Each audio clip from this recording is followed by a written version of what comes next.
start my presentation on only one particular concept, that is the F&O business line. Can you see the screen? Yeah. Yes, sir. Yes, sir. Okay. So मेरा एक छोटा सा concept है जिसके ऊपर मैं बात करने वाला हूं, that is the F&O business line.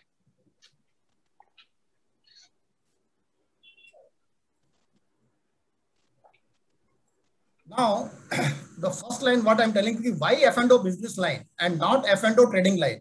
Can somebody tell me कि मैंने ये जो बिजनेस लाइन का मैं कॉन्सेप्ट जो लेके आ रहा हूँ वो क्यों लेके आ रहा हूँ और मैं ट्रेडिंग का नहीं लेगा? आप अगर गूगल करेंगे तो आपको कहीं पे भी बिजनेस प्लान F&O का नजर नहीं आएगा. जस्ट जाके गूगल करके देखो आप, कोई भी आपको एक सिंगल आपको ये आर्टिकल पॉइंट नहीं मिलने वाला है कि F&O का भी कोई बिजनेस प्लान होता है क्या. अभी ये मैं अपना कॉर्पोरेट लाइफ जो 40 साल का जो मेरी लाइफ रही है उसके बेसिस पे मैंने ये बिजनेस प्लान बनाया है. नाउ कैन समबडी से कि what could be the difference between the business plan and the trading plan? Can somebody से? नहीं, रामकृष्ण जी. See, what I can perceive is a business plan means, as Mr. Mohanty also was mentioning, some expenditures and other, benefits we will get. We can discount that. Whereas if it is a trading plan, it's only profit and loss. Am I right? Yeah. आप काफी पास हैं. Any other view? किसी और का view है इसके ऊपर? Sir, I think it's a matter of process of thinking. In business plan, you are thinking big. In trading plan, you are thinking small. आपका आवाज क्लियर नहीं आ रहा है, क्या बोल रहे हैं? I think it relates to process of thinking, thought process. In business plan, the process is thought process is you are thinking big as a businessman. And in हम लोग जब अपने ऑफिस में बिजनेस प्लान बनाते हैं, अग्रवाल जी, you are still working ना? Yeah. हम लोग जो बिजनेस प्लान बनाते हैं वो बिजनेस प्लान में हम लोग क्या करते हैं? बिजनेस प्लान में हमारा ये रहता है कि we consider everything there. We consider everything. उसमें रिस्क भी कंसिडर किया, कैपिटल भी कंसिडर किया, वेरियस जो सिनेरियोस कंसिडर किए, everything we are considering in the business plan. क्योंकि trading plan is basically something like कि एक स्ट्रेटेजी है. ठीक है कि भाई ये एक हमें ऊपर गया तो ऐसा करना है, नीचे गया तो ये करना है, इतना हमको स्टॉप लॉस रखना है. एक वेरी जो छोटा सा एक पार्ट होगा बिजनेस प्लान का. Business plan is a much bigger perspective. That means कि हमने हर चीज उसमें कंसिडर की है. So that is the basic thing, that is the main जो मेरा थीम है वो ये है. Now why the business plan? I want regular and consistent income like a business and not a speculative income. What I consider based on my experience कि trading जब मैं सोचता हूँ ना, जब मेरे दिमाग में ट्रेडिंग का बात आता है तो it's basically related to speculative income की बात कर रहा हूँ मैं. मुझे गैम्बलिंग टाइप मेरा वो इंस्टिंक्ट आ जाता है मेरा. ठीक है. और जबकि मैं बिजनेस प्लान की बात कर रहा हूँ, दैट मीन्स कि I am thinking like a businessman and I want a regular and consistent income. यार अब जैसे कोई भी बिजनेसमैन होता है, कोई भी दुकानदार है या कोई भी फैक्ट्री चलाता है, तो वो कभी भी स्पेकुलेटिव पे काम नहीं करता है. ही ऑलवेज वर्क कि सब उसको हर महीने उसको सैलरी आना चाहिए या हर महीने उसको इनकम आना चाहिए, so that he can give the salary to his staff, he can buy the raw material. That is like a business. तो आज का जो मेरा कॉन्सेप्ट है वो इसी पे है कि मेरे को रेगुलर और कंसिस्टेंट इनकम चाहिए, मुझे स्पेकुलेटिव इनकम नहीं चाहिए. इसमें इन्वेस्टमेंट जो चाहिए, investment requirement will be minimum rupees 10 lakh. It can be up to 2 crore और more depending on your capacity, but minimum 10 lakh का मेरे को ये बिजनेस करने के लिए ये मेरे को इन्वेस्टमेंट चाहिए. ना मेरा मंथली जो नेट इनकम है, अगर जैसे मैंने बिजनेस चालू किया है तो मेरा जो टारगेट है कि एवरी मंथ मेरे को 2% से 3% का रिटर्न आना चाहिए. और अकेजनली कभी कभार मेरे को 5 से 10% का रिटर्न आ गया एकदम से. अगर मैं जैसे प्याज का काम, ओनियन का धंधा कर रहा हूँ और ओनियन का रेट एकदम से 20 रुपए से 100 रुपया हो गया तो मेरे को एकदम से बड़ा प्रॉफिट आ गया. अदरवाइज मेरे को हर महीने ओनियन से मेरे को 2% या 3% का बिजनेस आना चाहिए, प्रॉफिट आना चाहिए. अगर मैंने कोई लेथ मशीन डाला है या कोई दुकान खोल रहा हूँ तो मेरे को हर महीने जो है रेगुलर प्रॉफिट आना चाहिए. ठीक है ना. अकेजनली कभी आ गया तो वो चलेगा, बट रेगुलर मेरे को कंसिस्टेंटली 2 से 3% का मेरे को हर महीने का इनकम आना चाहिए. ओके. कॉन्सेप्ट जो है, कॉन्सेप्ट मैंने लिया है OWS, that is the options wheel strategy. The whole business plan जो है वो डिपेंड कर रहा है, जो मेरा कॉन्सेप्ट है, जो थॉट प्रोसेस है, that is the OWS, options wheel strategy, with 2 additional parameter. Number 1, capital protection. मेरा कैपिटल शुड बी प्रोटेक्टेड. ऐसा नहीं है कि मैं OWS लगा दूं और वो शेयर एक जो मेरा स्टॉक है जो भी मैंने जिसमें बिजनेस कर रहा हूँ वो एकदम से इतना नीचे गिर जाए कि वो मेरे गले का घंटी बन जाए, तो ऐसा नहीं होना चाहिए। तो कैपिटल प्रोटेक्शन होना चाहिए। नंबर 2, सस्टेनेबल होना चाहिए, मतलब कि जो भी मैं काम कर रहा हूँ I should be able to sustain my business for a long term. ऐसा नहीं कि 2 महीने के लिए कर लिया, 6 महीने के लिए कर लिया, पैसा बना लिया, फिर बाद में फंस गया कहीं, वो काम नहीं होना चाहिए। तो these are the three main parameter. OWS is the strategy which we are going to use it. Capital protection होना चाहिए और सस्टेनेबिलिटी होनी चाहिए। नाउ ऑब्जेक्टिव क्या है इसका, जो ये बिजनेस जो प्लान बता रहा हूँ उसका ऑब्जेक्टिव क्या है? नंबर 1, मिनिमम स्ट्रेस, मतलब कि मेरे को टेंशन नहीं होना चाहिए, मिनिमम स्ट्रेस हो। ऐसा नहीं कि रात को मेरे को नींद ना आए, वो वाला काम नहीं करना है मेरे को, कम से कम मेरा स्ट्रेस होना चाहिए, नंबर 1। नंबर 2, मैक्सिमम पीस होना चाहिए, दैट मीन मैं शांति से जिंदगी निकालूं मैं। ऐसा नहीं है कि रात दिन 24 घंटा मेरे दिमाग में वही चलता रहे कि IDFC कर रहा है 50 रुपए पे आ गया, IDFC 48 पे आ गया, क्या होगा, मेरे को वो नहीं करना है, मैक्सिमम पीस चाहिए। और तीसरा है मिनिमम एक्टिव टाइम।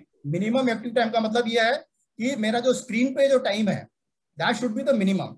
ऐसा नहीं है कि मैं सवेरे 9:15 से आधा घंटा पहले ही स्क्रीन पे बैठ गया और 3:30 बजे तक कंटिन्यूसली स्क्रीन को देखे जा रहा हूं मैं, वो नहीं होना है। मतलब कि कम से कम मेरे ट्रांजेक्शन हो और मेरा जो है उसमें मेरा पूरा बिजनेस हो जाए। तो minimum stress, maximum peace and minimum active time, concept मैंने आपको ऊपर पहले बता दिया। अब इसका जो फ्रेमवर्क है बिजनेस का, जो मैंने फ्रेमवर्क बनाया है, अगेन ये this is on the based on my past experience बता रहा हूं मैं। ये जो ये मैंने रूल्स बनाए हैं, जो फ्रेमवर्क बताया है, ये बिजनेस का ये फ्रेमवर्क है। Number 1, no love with the stock. ये मैं काफी बार पहले बता चुका हूं कि I will not love the stock. कोई भी मेरे का, अगर जैसे मैं एक फार्मर हूं और फार्मर कोई जाके कोई अपना जब वो बीज बोता है, वो इसलिए बोता है कि वो उसमें से अपना उसका वो सारा कल्टीवेशन हो जाए और उसका धान बन जाए और उसको जाके बेच देता है। वो उसको ये नहीं है कि साहब मेरे को उससे बहुत प्यार हो गया है। लाइक जैसे मैंगो वाला है, मैंगो लेके घर में नहीं रखता है, वो मैंगो को अच्छे से उसको पानी देगा, उसको अच्छे से ख्याल रखेगा, फर्टिलाइजर देगा और बाद में जाके उसको बेच देता है। So similarly no love with the stock. Number 2, confidence in the stock. Now this is very very important. Confidence in the stock की जो आपने काम किया है या जो स्टॉक में आप ट्रेड कर रहे हो उसमें आपको इतना कॉन्फिडेंस हो जाए कि दुनिया इधर से उधर हो जाए, आपको उसमें कॉन्फिडेंस होना चाहिए कि यार ये इस शेयर को तो कुछ होने वाला नहीं है। अभी जैसे हम सेंसेक्स की हिस्ट्री देखें या निफ्टी की हिस्ट्री देखें तो आप उसमें देखेंगे 5 या 7 स्टॉक ऐसे हैं जो पिछले 40 साल से निफ्टी के अंदर है या सेंसेक्स के अंदर है। बाकी 24 स्टॉक कहाँ कब आए कब गायब हो गए पता भी नहीं चला उनका, लेकिन 4-5 स्टॉक वो कंटिन्यूसली वो निफ्टी के अंदर है। ठीक है ना? तो अगर मैं ऐसे कोई स्टॉक सेलेक्ट कर रहा हूं तो दैट मीन्स मुझे उसमें इतना कॉन्फिडेंस है कि अगर कल को कोरोना आ जाता है या कुछ भी हो जाता है, आपका थर्ड वेव आ जाता है, तो मेरे को कुछ नहीं होने वाला। इसका जो सिंपल एग्जांपल बता रहा हूँ, जब हमारा लास्ट ईयर फरवरी में जो कोरोना आया था, तो जो मेरे अगर मान लो स्ट्रॉन्ग वाले शेयर्स हैं, जो निफ्टी के जो टॉप वाले शेयर्स थे, वो 40 से 50% गिरे थे। लेकिन जो आपके मिड कैप वाले थे, जो स्मॉल कैप वाले थे, वो 90% तक गिर गए थे। 95% तक वो शेयर आपके बैठ गए थे। अब समझ लीजिए अगर उनपे और वापस जब मार्केट चला तो ठीक है, किसी में उनमें ज्यादा आ गया, लेकिन ये आपके शेयर वापस जो थे वापस उसमें आ गए। तो आपको अपने जिसमें बिजनेस कर रहे हो उस पर आपको इतना कॉन्फिडेंस होना चाहिए। That is number 2। Number 3, no hesitation in building the inventory. This is the third rule कि अगर वो शेयर गिर गया जो आपने शेयर में आपने सेलेक्ट किया है, तो आपको इतना हेजिटेशन नहीं होना चाहिए कि यार मैं मतलब उसकी अगर इन्वेंट्री बिल्टअप हो रही है तो कोई बात नहीं, मौका मिला है आपको। ठीक है ना? तो no hesitation in the building inventory. Number 4, optimize inventory carrying cost. आप वो सारे स्टेप लेंगे कि आपकी जो कैरिंग कॉस्ट है, इन्वेंट्री की जो कॉस्ट है, वो हमें कम से कम करनी है। That will see. So this is the fourth rule. Fifth rule है investment in any one stock to be limited to ₹10 lakh और maximum 10% of total capital whichever is higher. बहुत नॉइस है, there's so much of noise. एक minute सबको मैं mute कर रहा हूँ वापस से।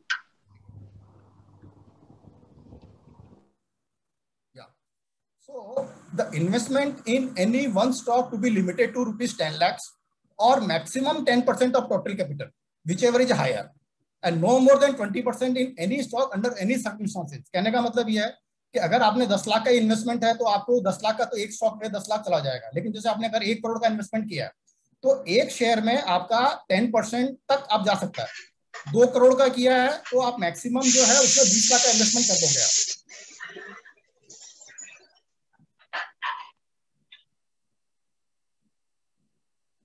मैक्सिमम 20% से ज्यादा किसी भी नहीं करोगे। यानी कि जैसे अगर मान लो आपने किसी एक शेयर में डाला है, तो चाहे कुछ भी हो जाए 20% से ज्यादा तो आपको उसमें जाना ही नहीं है। वो आपकी एक एक एक, एक लक्ष्मण रेखा है कि जहां 20% से ज्यादा आ गया मेरे को उसमें ज्यादा पोजीशन नहीं लेना। सो this is the rule number 5। Rule number 6, business in only top well established segment leader stocks. मतलब कि जो लीडर स्टॉक्स में उसी में मैं काम करने वाला हूँ, क्योंकि मैं बिजनेस कर रहा हूँ। अभी मैं स्पेकुलेशन नहीं कर रहा हूँ, अभी मैं गैम्बलिंग की बात नहीं कर रहा हूँ, मैं लॉन्ग टर्म सस्टेनेबिलिटी की बात कर रहा हूँ। तो लॉन्ग टर्म सस्टेनेबिलिटी आपको सिर्फ और सिर्फ जो top well established segment leader में आएंगे। Number 7, no hesitation in optimum use of capital, inventory, cash credit limit like collateral margin through pledging. जैसा कि एक बिजनेसमैन होता है, वो सीसी लिमिट लेता है, वो सीसी लिमिट को देन ही use in for buying it stock. उसको अगर पैसा कम पड़ गया तो वहां जाके वो कैश लिमिट को बैंक से लेके लिमिट ले रहा है, वहां उसको इंटरेस्ट लग रहा है। तो वो सब सिनेरियो है। तो अगर मेरे को कल को अगर मान लो मुझे ऑर्डर डालने में प्रॉब्लम आ रहा है क्योंकि मेरे पास लिमिट नहीं है, तो I may place some of my shares, I can take the collateral margin also. Number 8, no transaction in speculative stocks and no speculation through futures. Now this is the prime condition है। Number 1, मैं किसी भी speculative stock में काम नहीं करूंगा। जैसे India bull housing हो गया, जैसे आपका आरबीएल है, जैसे आप जितने भी आपके जो स्पेकुलेटिव स्टॉक है मैं हाथ नहीं लगाऊंगा मैं। एंड फ्यूचर में मैं कोई ट्रेडिंग नहीं करूंगा। No speculation through futures come what में। कितना ही टेम्पटेशन आ जाए, मैं ये करने वाला नहीं हूँ कि मेरा ऑब्जेक्टिव यहाँ पर है लॉन्ग टर्म सस्टेनेबिलिटी। तो फ्यूचर में अगर मैं ट्रेड कर लिया मैंने, हो सकता है कि मेरे को 1 या 2 महीने में आ जाए, लेकिन फिर जो है वापस में मेरे को प्रॉब्लम आ जाएगा। तो no speculation through futures. Then next है, book profit when 80 to 90% of max rental and roll over to the next month. मतलब जो भी मैंने पोजीशन लिया है ओडब्ल्यूएस में, ऑप्शंस व्हील स्ट्रेटेजी में, मैंने शॉर्ट स्ट्रैंगल जो मैं बताने वाला हूँ, उसमें जब भी मेरा 80 to 90% ऑफ मेरा मैक्स रेंटल मेरा हो गया, I will book the profit and I roll over to the next month. I will not wait for the 100% of the maximum rental, क्योंकि मेरे को वो जो मैं 10% छोड़ूंगा अभी, मान लो जैसे आपने 80% पे रोल ओवर कर रहे हैं, तो वो जो 20% आपने जो इस महीने में छोड़ा है, वो अगले महीने में आपको 20 का 25% ज्यादा मिल जाएगा। तो उसका चिंता कभी भी मत कीजिए, अरे मैं वो 20% क्यों छोड़ू, मैं वो आपको उतना एडिशनल आपको मिल जा रहा है, तो उसकी चिंता मत कीजिए। तो book profit when 80 to 90% of max rental. And last जो है 10th, monthly income to be taken out from the business और री इन्वेस्टमेंट। दैट आपको डिसीजन लेना है कि जो आपको मंथली आपने जैसे मान लो 1 करोड़ रुपए लगाया, मोस्टली जो अपने यहाँ पे जो मेंबर्स हैं उन्होंने अपना करीबन 1 करोड़ के आसपास जो रिटायरमेंट का फंड था या जो उनका वीआरएस का फंड था वो उन्होंने इसमें लगाया हुआ है। तो आपका जो उसमें मंथली जो प्रॉफिट ले रहे हो आप, या तो उसमें से निकाल लो, एक रूल बना लो कि साहब मेरे को जो भी मंथली का मेरा 2 या 3% का रिटर्न आया वो मैं इसमें से निकाल लूंगा। और अगर आपको री इन्वेस्टमेंट करना है तो that call you have to take, but you have to be fully ready कि whether I have to take out that profit और नॉट। ऐसा नहीं है कि पैसा उसी में उसमें घूमता रहे और पता नहीं फ्यूचर में क्या होने वाला है। तो टेक आउट योर प्रॉफिट, और if you reinvest you take a call. Now I am telling you the detailed F&O जो बिजनेस प्लान मैंने बनाया है, उसके क्या क्या जो डिटेल में बता रहा हूँ। नंबर 1, जैसे मैंने पहले बोला था कि we will select the top well established leader stock from the different sectors.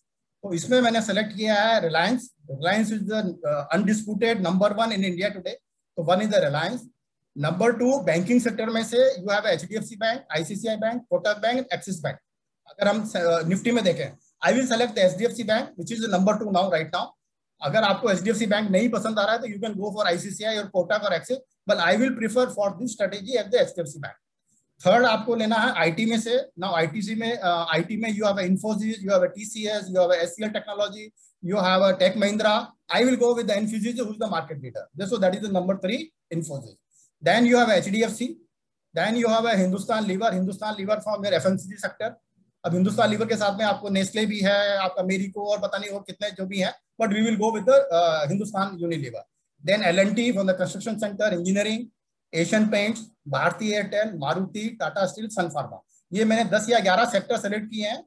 आपको सेलेक्ट करना है डिपेंडिंग ऑन योर कैपिटल। अगर आप 50 लाख का कैपिटल कर रहे हो तो 5 सेलेक्ट कर लो। अगर आपके पास 1 करोड़ का है तो यू कैन सेलेक्ट आइदर 10 और यू कैन सेलेक्ट 5 into 2।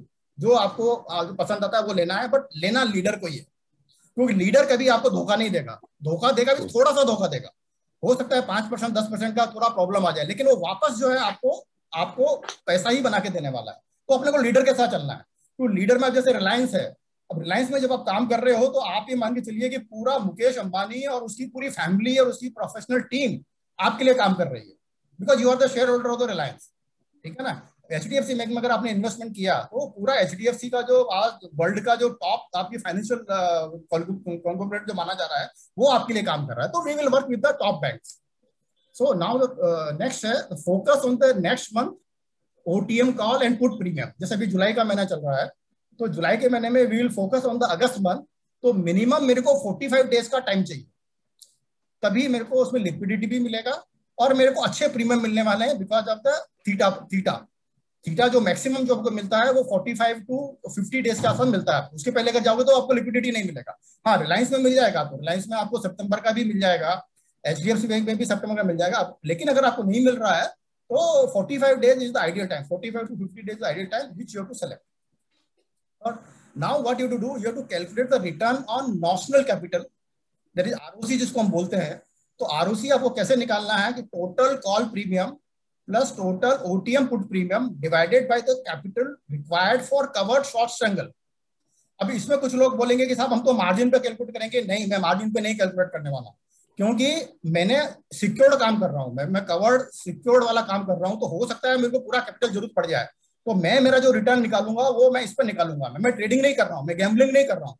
अगर ट्रेडिंग या गैम्बलिंग करता तो मैं मार्जिन पर निकालता था, लेकिन मैं यहाँ पे बिजनेस की तरह मेरा जो थॉट प्रोसेस है, जो मेरा माइंड चल रहा है वो बिजनेस के साथ चल रहा है।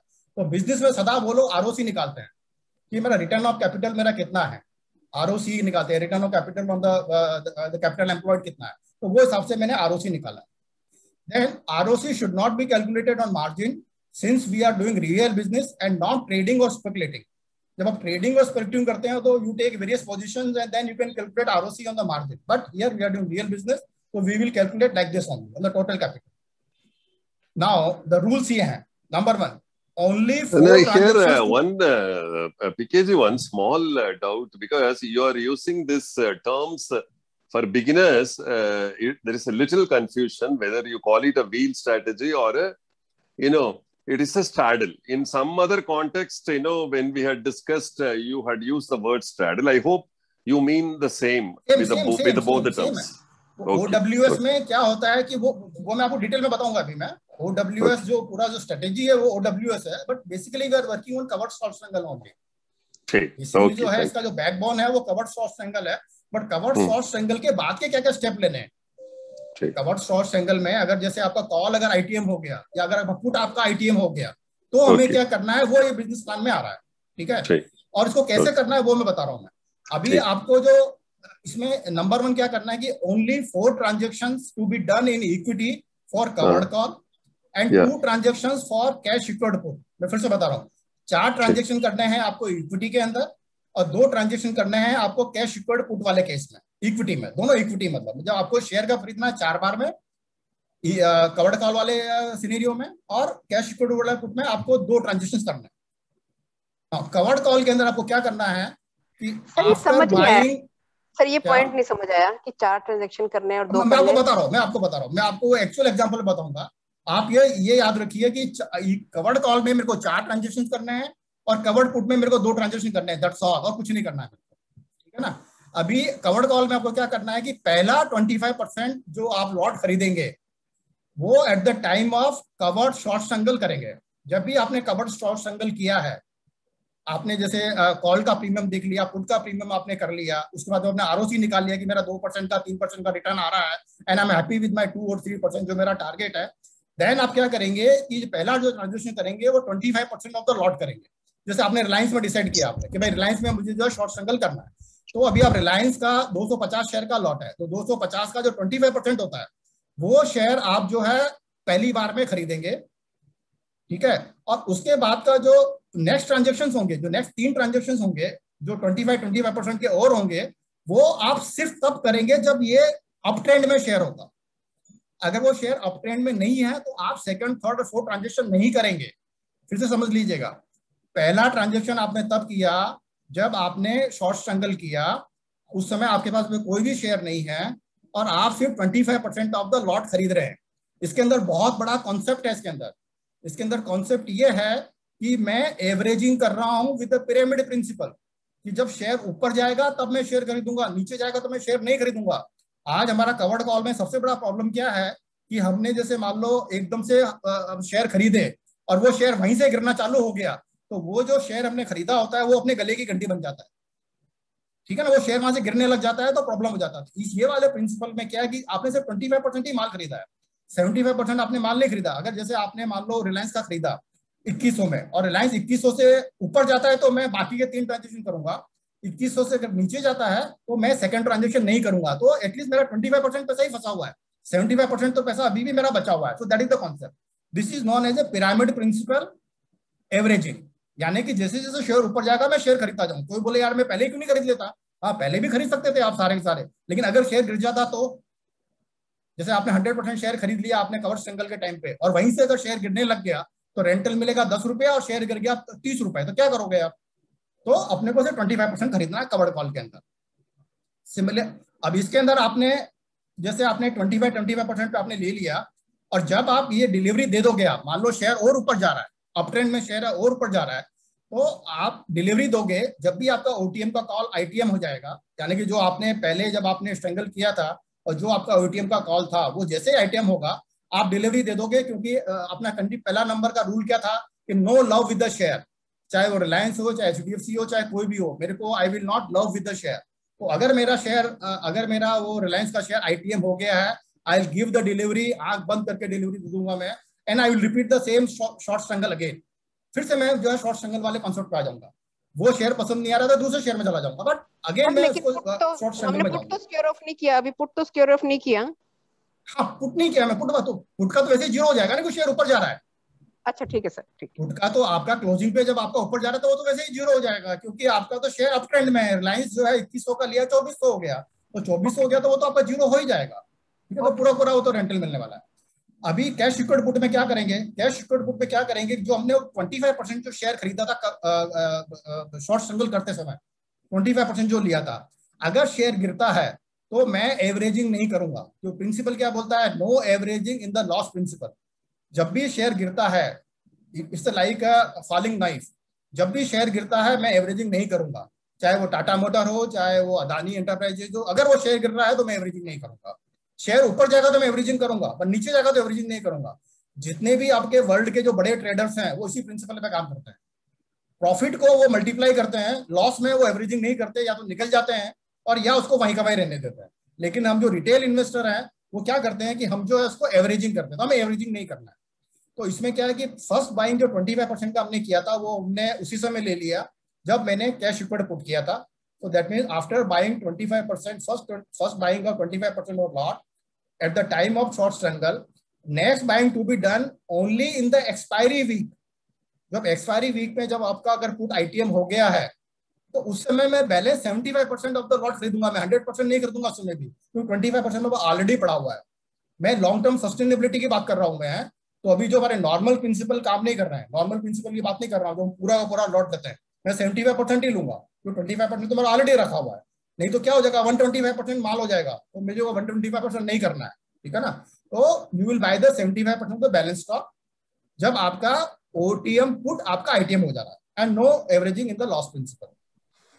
Now after taking the delivery in the cash secured put, अगर आपने जो डिलीवरी ले लिया आईटीएम हो गया, then you will sell the OTM call to be sold every month till stock is assigned in the covered call and repeat the covered call जब तक ये नहीं हो जाता है। कहने का मतलब है कि अगर आपने वो जो 75% स्टॉक और लेने के बाद में जो आपका 100% लॉट बन गया, अभी आप जो है कवर्ड कॉल का काम चालू कर देंगे, और जब तक करते रहेंगे, हर महीना तब तक करते रहेंगे जब तक का आपका वो शेयर बिक नहीं जाता है, तब तक आप कवर्ड कॉल करते रहेंगे, और ये आप प्रोसेस रिपीट करते रहेंगे। सो this is basically your OWS strategy. Call से पुट में आए, पुट से कॉल में गए, ये जो स्ट्रेटेजी हम कर रहे हैं इसको हम OWS स्ट्रेटेजी बोलते हैं। तो ये था आपका detail business plan. Now I will show you the actual example जो मैंने लास्ट टाइम भी डिस्कस किया था। अगर मैं आज फिर से डिस्कस कर रहा हूँ उसको, मैं सर एक छोटा सा क्वेश्चन पूछ सकती हूँ? ये पहले देख लीजिए, फिर आपको नहीं समझ में आने तो पूछना, ठीक है ना, कि इसमें मैंने डिटेल में समझाया है कि ये क्या इलस्ट्रेशन है, मैं किस तरह से काम कर रहा है।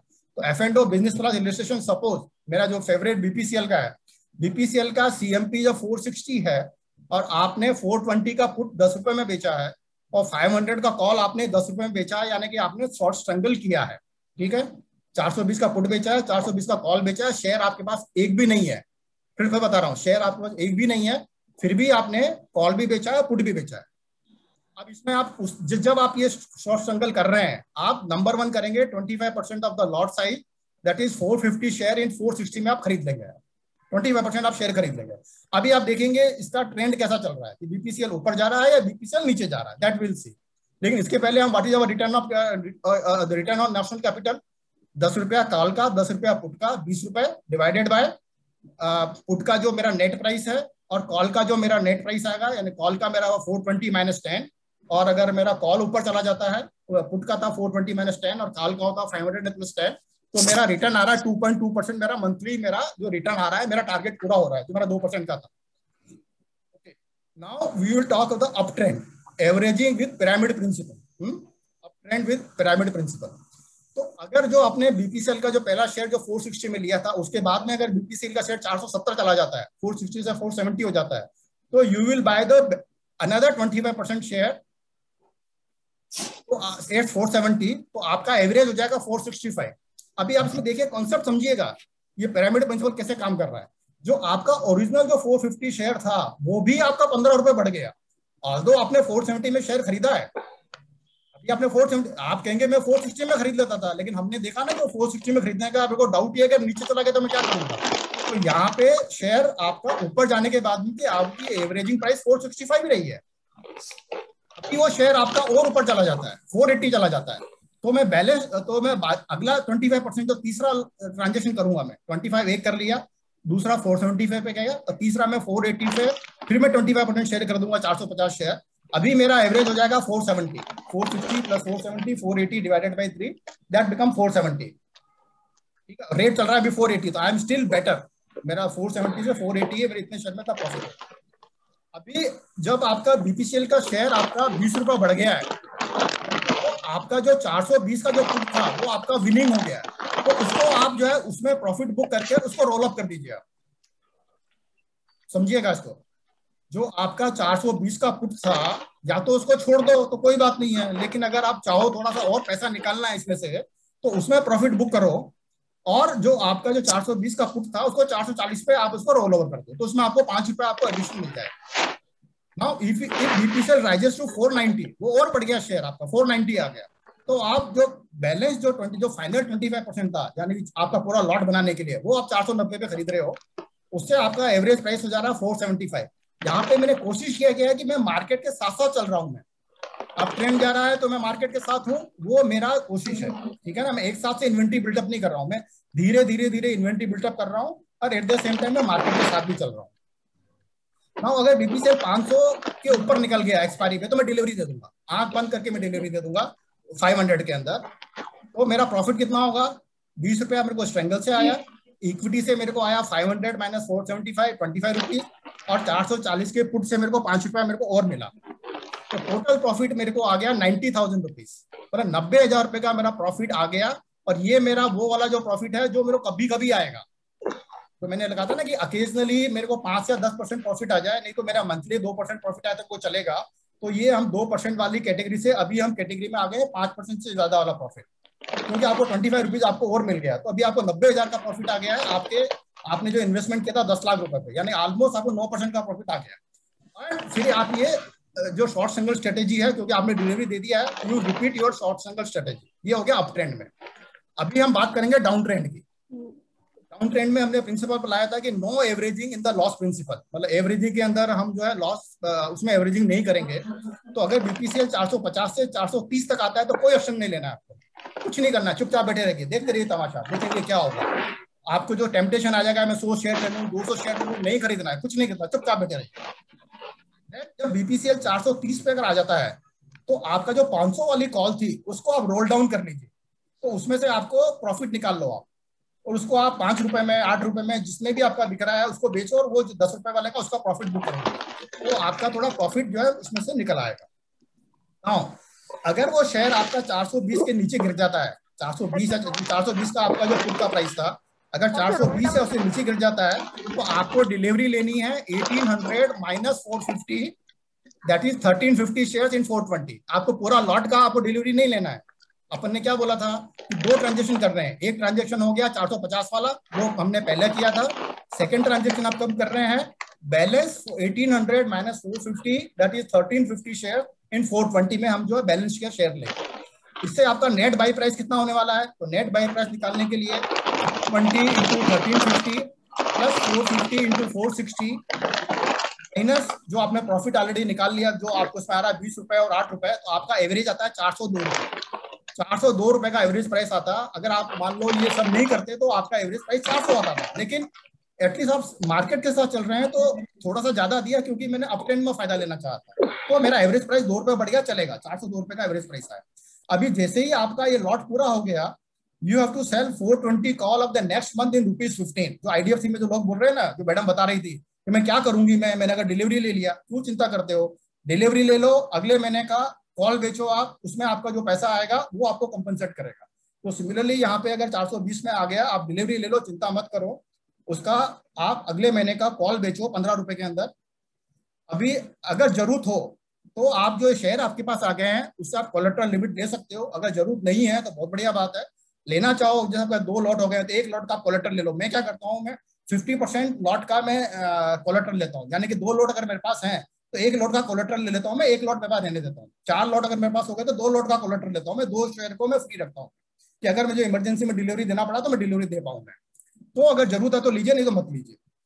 अभी अगर बीपीसीएल 420 के ऊपर चला जाता है, जैसे आपने कवर्ड कॉल किया 420 का, तो आपका जो गेन होगा वो होगा 420 माइनस 402 प्लस 15 रुपए जो आपको जो उसमें मिला है 33 रुपए, यानी कि 59,400 का आपको प्रॉफिट हुआ। डाउन ट्रेंड में भी आपको 59,000 का प्रॉफिट हुआ है। और अगर शेयर और गिरता रहता है, 420 से भी नीचे चला जाता है, तो आपका जो बाई कॉस्ट है वो आपका 15 रुपए से कम हो गया, क्योंकि हमने 15 रुपए में जो कॉल बेचा था 420 वाला, तो वो 420 से 15 रुपए कम हो गया, 387 हो गया। तो अभी भी आप मार्केट के साथ चल रहे हो। अगर और गिर जाता है तो और आप कवर्ड कॉल करो, मगर कवर्ड कॉल हर महीने करते जाओ जब तक कि आपको उसका मार्जिन आता रहे। तो ये था मेरा कंप्लीट इलस्ट्रेशन, ये था कंप्लीट प्रिंसिपल, कंप्लीट मेरा बिजनेस प्लान, जो अगर आप यूज करेंगे, मेरे को पूरा विश्वास है कि आपको 2 से 3% रिटर्न आता रहेगा और आपको जो है कभी भी प्रॉब्लम होने वाला नहीं है, कभी फंसने वाले नहीं हो। और क्योंकि आप लीडर्स में काम कर रहे हो तो आपको इस पे कभी भी प्रॉब्लम होने वाला नहीं है। अच्छा, अभी ये जो आइडिया कहाँ से आया मेरे को, ये जो पूरा बिजनेस प्लान का जो आइडिया आया है, ये आइडिया मेरे को मिला है मिस्टर रंजीत कुमार मोहंती से, जो कि अभी F&O के पर आपको लेने वाले हैं प्रेजेंटेशन। ये जो पूरा आइडिया जो मेरे को आया था, मैंने इनके सारे जो इनके यूट्यूब देखे, जो इनसे डिस्कस किया, उससे मेरे को ये आइडिया मिला। उसके बेसिस पे देन मेरा जो पास्ट एक्सपीरियंस था वो बना के मैंने ये जो है बिजनेस प्लान बनाया है। तो आइडिया जो कंसीव किया है वो मैंने मिस्टर मोहंती से किया। ये आइडिया मेरा नहीं था ये, क्योंकि मैंने आज तक कभी ये आइडिया कभी पहले डिस्कस नहीं किया था। इतने वेबिनार अपन ने कर चुके हैं, तो ये आइडिया उनसे मुझे मिला और उसमें फिर मैंने अपना और R&D वारंडी कर पुराने के बाद में मैंने बनाया। तो I am really thankful to mister Mohanty who is going to take the session on the taxation today. So he is the basically the जो आइडिया जो दिया था ना 25% वाला, वो मुझे नहीं पता था, मेरे को आइडिया मिला। सर लेकिन व्हील स्ट्रेटेजी तो आपने पहले हमें समझा रखा है सर। व्हील स्ट्रेटेजी मैं बताता था, मैं व्हील स्ट्रेटेजी में ये बताता था कि पूरा शेयर लेना है, नहीं लेकिन ये जो 25% वाला जो कॉन्सेप्ट है ना, वो 25% वाले कॉन्सेप्ट से क्या है कि हम मार्केट के साथ साथ चल रहे हो आप, वो मुझे नहीं पता था पहले सर। नहीं, आपने पिछली बार बताया था 25% लेना है, फिर 25% लेना है। पिछली वाला जो लास्ट वीक में मैंने जो लिया था, लास्ट वीक में मैंने लिया था, उस दिन से मैंने उसके 2 दिन पहले से मैंने इनके वीडियो सुनना चालू किए थे। ओके सर, वहां से मुझे आइडिया मिला था। लेकिन सिंस आज हमारे सामने मोहंती जी हमारे साथ हैं, तो आई थॉट कि I must give my gratitude to him कि उनकी वजह से मुझे ये आइडिया मिला जो मैंने शेयर किया, और आज मैंने इसको डिटेल में पूरा बिजनेस प्लान बनाया। So if you have any questions, you can ask me or you can ask Mr. Mohanty also. He is the basically originator, and I will request now Mr. Mohanty to take over the session on equity and F&O taxation. Kothari ji, I have one question. Can I put it? Yeah, please. Yeah. So basically, what you were talking about, take delivery of part delivery of shares. Say BPCL का आपने बोला 1350 shares का आप delivery लीजिए. So that option is there with us that we take part delivery or it is नहीं अभी अपन NSE से नहीं डिलीवरी ले रहे हैं, अपन मार्केट में डिलीवरी ले रहे हैं। ओके अपन मार्केट से डिलीवरी ले रहे हैं। तो अपन वो जो हमारा कॉल जो था, वो जो पुट जो था, पुट को हम स्क्वायर करेंगे ओके। पुट को एक्सपायर करने के बाद में मुझे डिलीवरी जो लूंगा मैं मार्केट से लूंगा और अगले महीने की मुझे कॉल बेचनी है। अगर मान लो मैं एनएससी पे डिपेंड करूंगा, एक्सचेंज पे डिपेंड करूंगा, तो मुझे एक्सपायरी का वेट करना पड़ेगा। उसके 2 दिन बाद में डिलीवरी आएगी, उसके बाद में बेचूंगा तो मुझे वहां पे लॉस होगा, ठीक है ना। तो मैं बोल रहा हूँ कि अपने को लास्ट वीक के अंदर अपने को खुद ही डिलीवरी ले लेना मार्केट से और पुट को एक्सपायर कर देना। So we should not wait till expiration. Yeah, right. You should not wait. You should not wait under any circumstances, क्योंकि तो लास्ट के दो दिन में तो आपका मार्जिन रिक्वायरमेंट 100% हो जाएगा, तो मार्जिन आपको इतना देना पड़ जाएगा। तो हमको तो लास्ट वीक में उसके 3-4 दिन पहले ही निकल जाना है। सर मार्जिन 100% कब लेते हैं ये लोग? ये लास्ट के 2 दिन में आपका 100% मार्जिन रिक्वायरमेंट हो जाता है। और सर 1 वीक तक तो वही रहता है। 1 वीक तक वही रहता है। आपका मंडे से प्रॉब्लम चालू होगा, मंडे ट्यूसडे वेडनेसडे थर्सडे को तो 100% हो जाएगा। आपका मंडे ट्यूसडे को थोड़ा थोड़ा बढ़ाएंगे वो लोग, बट लास्ट का डे तो 100% चाहिए। अच्छा सर, इसमें आपने बताया था कि बीपीसीएल का रेट अगर 480 हो जाता है तो आप पुट को ना रोल ओवर कर दो, तो सर वो पुट को नेक्स्ट मंथ की रोल ओवर करनी होगी ना हमें? नेक्स्ट मंथ का भी नहीं, नेक्स्ट मंथ का नहीं, इसी महीने का करो, क्योंकि अभी अपने को पता नहीं है। ओके, रोल ओवर आपको करना है ना, जो रोल ओवर जो अपने को पार्शियल प्रॉफिट बुक करना है वो सेम मंथ में करना है। तो अगले महीने में जाओगे तो पोजीशन आपने रोल ओवर कर दिया पूरा, तो अपने अभी पोजीशन तो यही खड़ी है ना अपनी। Okay sir. वो जो हम जो रोल ओवर जो करेंगे या रोल डाउन जो करेंगे वो सेम सीरीज का करेंगे। Okay sir, thank you sir. पूरा पोजीशन लेके जाएंगे तो अगले महीने में जाएंगे। Thank you, sir. Boss, if the shares goes up, okay. Thank you very much. Hello. हाँ. If the shares goes up, suppose you have bought 75% of the share. पहले तो आपको ये बताऊंगा. And after buying 75% of the share, a swan event happens. Then what we do, madam? अरे इतना स्वेन event नहीं आ जाएगा बड़े वाले शेयर्स में। रिलायंस में क्या आपका स्वेन इवेंट आएगा क्या, मुझे बताइए। रिलायंस में क्या आएगा? वो स्वैन इवेंट आते हैं आपका अदानी के अंदर, आप क्या आते हैं वो इंडिया बुल हाउसिंग के अंदर। रिलायंस के अंदर कभी भी ऐसा नहीं होगा कि वो नेक्स्ट ईयर 10% बढ़ जाएगा। ओके, आपका एचसीएल एचडीएफसी बैंक में मुझे नहीं लगता पिछले 10 साल में एक बार भी आपका वो स्वैन इवेंट आया है। लक्स स्वैन कभी नहीं हुआ है, ठीक है। सर, जो स्ट्रॉन्ग शेयर आपने बोले हैं उसमें से आईटीसी ले सकते हैं? आईटीसी ले लो तो एचडीएफसी को निकाल दो फिर आप। मतलब ये सॉरी हिंदुस्तान लीवर को मत लो, but I will go with Hindustan Lever. Hindustan Lever is a much more stable company, much more better than ITC. Okay sir, thank you. I will go with the Hindustan Lever, not with ITC. बहुत frustration देगा।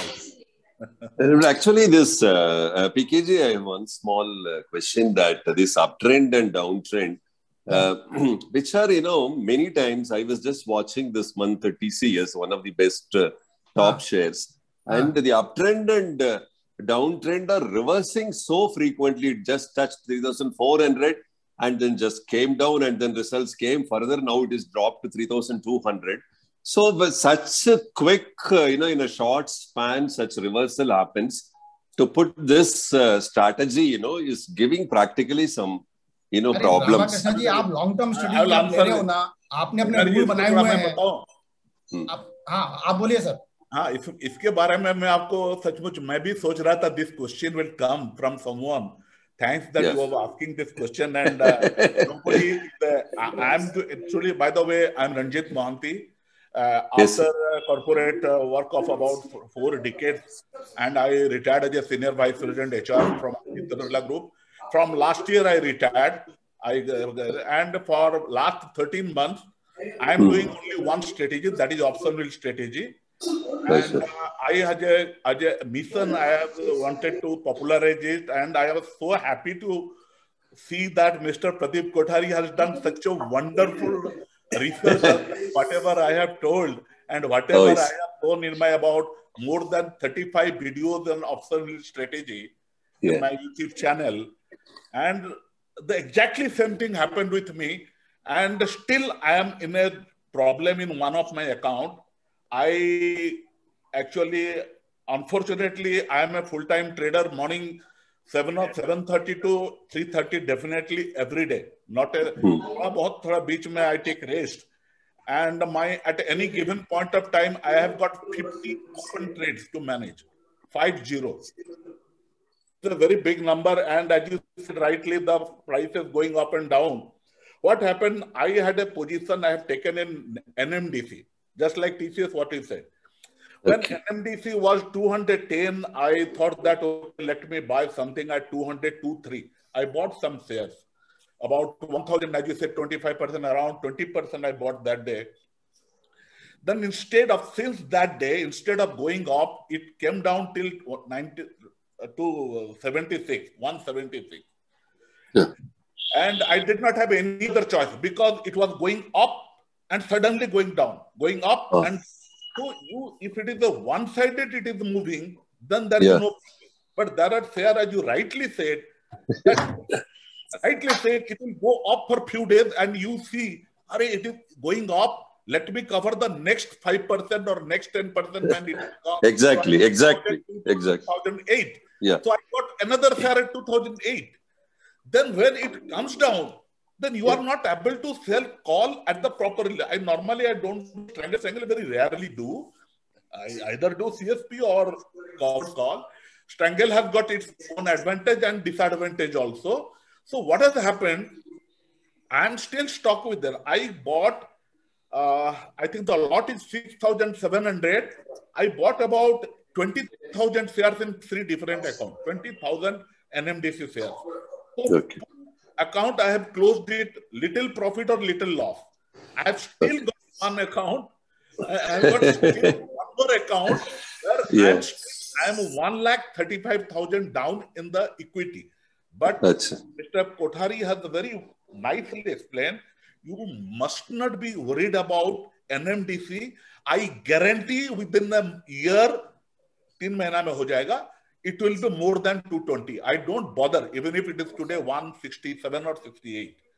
Rather, I have again taken position in 2 of my accounts by selling call and just buying 30% share in 2 different accounts at average price of 172, 173, and we have solved the call of 185.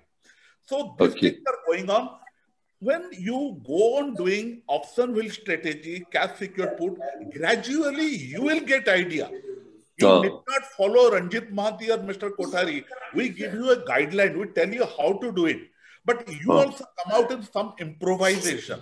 The improvisation of buying 25% share, then when it is going up, buying something more, or going down, you can buy or you may not buy. Actually, yesterday I was discussing with Mr. Kothari. जब नीचे जाता है तो immediately, hurriedly, you should not buy. You wait till the last week. Because you never know. You bought something and has again gone down by another 20%. What happened? There is a video I have made in about 7-8 months back. That is on State Bank of India. And it is an actual case. A person who has bought a lot of share at 320, average price of 320, about a year back. So he called me, sir, I have got 2,000, now it is 207, what I should do? It's a huge loss. You know? Yeah. A huge loss. 3,000 share is a huge loss. So I told him, one thing you do, you sell 200, 180, that time it was around 207. Yeah. I told him that you sell the lot at the cash secured put at 180 and wait. If it is going to 180, buy at 180, a full lot, then your 320 and 180, it will be average, it will come to 260. Then you can sell a call reasonably at 260, 270. But I agree, sir. But here, you are not supposed to buy when it goes down as per the SOP. Whatever the chart shown, don't average it when it goes down. But you rightly said also that I have to use my own prudence during the process. That is fine. But there are certain guidelines which are little contrary. That's the reason I. Ramakrishna मैं आपको बताता हूँ. रामकृष्ण जी, अभी आपको बताता हूँ TCS का जो आपने एग्जांपल दिया था. अभी आपने TCS को शेयर लिया, आपका एक अपट्रेंड गया, एक अपट्रेंड में आपने 25% और ले लिया, ठीक है? अभी वो वहां से वो वापस शेयर गिरने लगा, ठीक है, गिरने दो, कोई प्रॉब्लम नहीं, वेट करो आप. अभी तो वेट करने के बाद में जब वो आपका पुट ITM हो रहा है, क्योंकि आपने 50% ऑलरेडी खरीदा, तो बैलेंस 50% ही शेयर खरीदो ना. Correct. Your point is absolutely correct. There is no doubt about it. But I don't. 100% share लेने के बाद में वो गिर गया, वो सिनेरियो तो नहीं है. No, but PKG, I don't know today TCS at 3,220 or so. But I don't know how much more it will drop. No, अरे उसकी चिंता मत करो आप. अगर आपका इंडेक्स 60,000 हो गया, तो ये जो 5 शेयर है वो तो आपके 20% बढ़ने ही पड़ने हैं. अभी तो लोग इंडेक्स की बात कर रहे हैं कि 1 लाख इंडेक्स होगा, मे बी 2 साल में, मे बी 3 साल में। तो क्यों चिंता करते हो? ये आपके जो टॉप के जो 5 शेयर्स हैं, जो टॉप के जो 10 शेयर हैं, यही लेके जाएंगे। FI यही शेयर में इन्वेस्ट कर रहे हैं और कोई शेयर में इन्वेस्ट नहीं कर रहे हैं। Sir, no strategy whatsoever can give you guarantee. हाँ, वो तो खैर है, but we cannot say that Mr. Kothari has said by 25, then I am losing. You have to be prepared that there are going to be situations where there are going to be some temporary time notional loss because you are holding more. You are not having any cash loss. Yeah. But so basically, we can't have any situation that it can give you 100% guarantee. ऐसा होता तो फिर ये सब risk में आने का जरूरत नहीं है।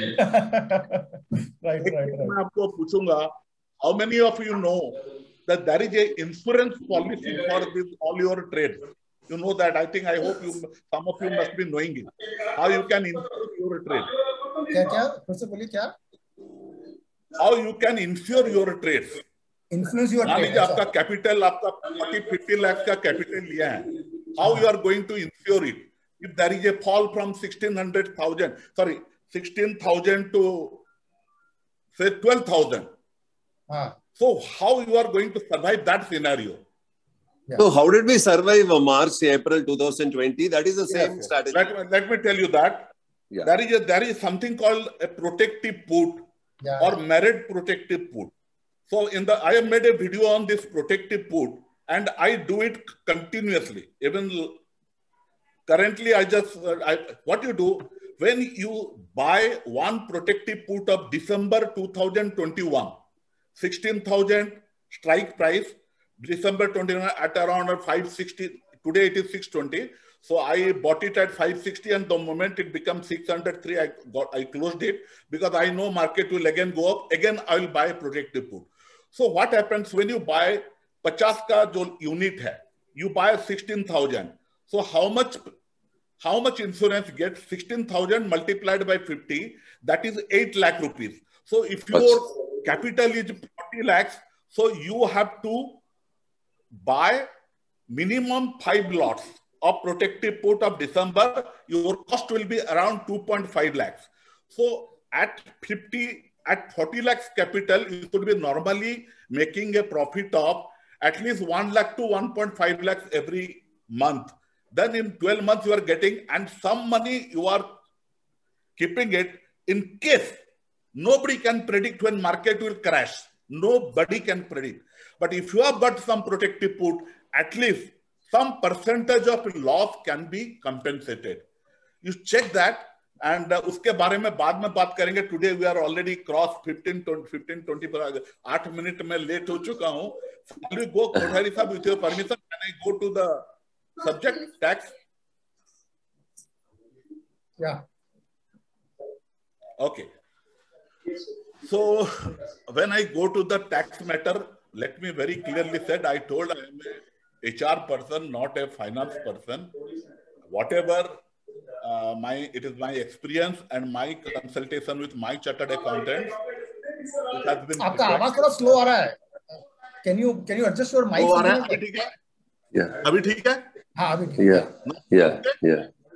If you can wear the headset, it will be still better, sir. Yeah. No, it is my laptop actually.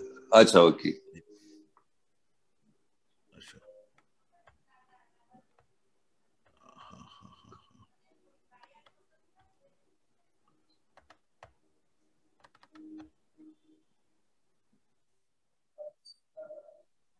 Screen? Yeah. Visible? Yeah. Okay, fine.